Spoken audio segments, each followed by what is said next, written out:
Mr. Netanyahu has long wanted to fight Iran because that way he can stay in office forever and ever. I mean, he's been there most of the last 20 years.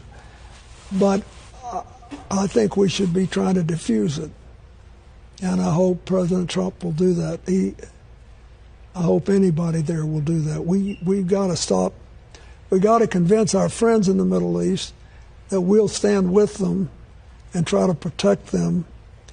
But choosing undeclared wars in which the primary victims are civilians who are not politically involved one way or the other, just want to live decent lives, is not a very good solution.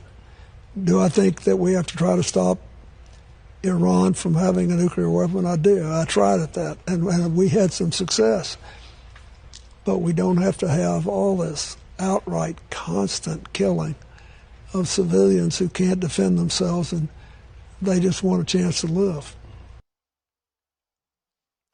All right, yeah, so we got Bill Clinton pretty much telling it like it is, right? A lot of these politicians want to run around and talk in circles and not really confront the issue, which is really so easy to spot. Netanyahu is one of these individuals, guys. He's been in power for the last 20 years, but even before that, right? He was heavily involved in Israeli politics, and, you know, he is of the Likud right-wing extremist zealots, religious zealots in Israel, which, let's just be honest with you guys, whether you guys like it or not, you know, you can't paint all of Israeli society with the same brush, right? You know, I know there are a lot of maniacs and people that say a bunch of different shit, but the vast majority of the Israelis are secular Jews that kind of just want to live in their country. They have been programmed to hate Arabs and Palestinians, which, you know, that's a whole another issue, but the majority of them, guys, aren't necessarily as extreme and as religiously, you know,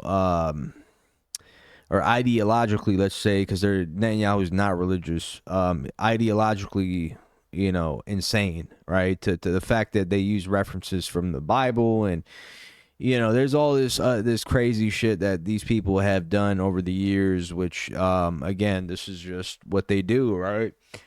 And not only that, they have control of our politicians via a large blackmailing sex ring.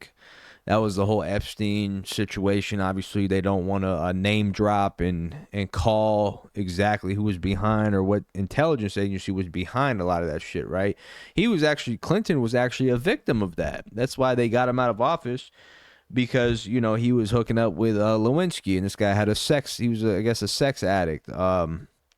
So, you know, he knows and understands that these people are on their last footing, right? Because Netanyahu, you know, if the war ends tomorrow, like, everybody's getting tossed in jail, and this guy has a laundry list of fraudulent activities. I mean, he has there's a whole documentary outlining the amount of fraud, death, and destruction that they've been behind for the past 20 years, where, you know, they're stealing our tax dollars, they're funding useless wars, they're manipulating politicians. It's a whole lot of shit going on. So he's a sick puppy, you guys. And one thing I want to say is the reason why they're behaving so erratically is because they're on their last straw, man. Like, you know, if this doesn't survive, you know, you're not going to have a new generation of, you know, people within the Likud party or religious zealots that are going to be just as ideologically corrupt as Netanyahu and his cronies. If you don't like believe me, look at the people. Like, if you look up some of the videos back in the 90s and the 70s, like,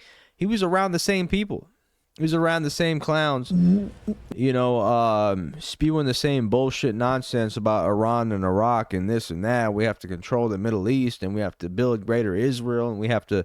So this is like their last chance before political Zionism goes into the dustbin of history as a what seemed to be, you know, something that was put in place to assist the Jews coming out of a Holocaust, but now it's more of like this imperialistic, colonialist, group of terrorists trying to terrorize anyone that disagrees with them, and they have their little representatives here in this country, especially, right, who are involved in blackmailing, sex rings, and a laundry list of different weird shit. So, shout out to Bill Clinton, man. Great take, great.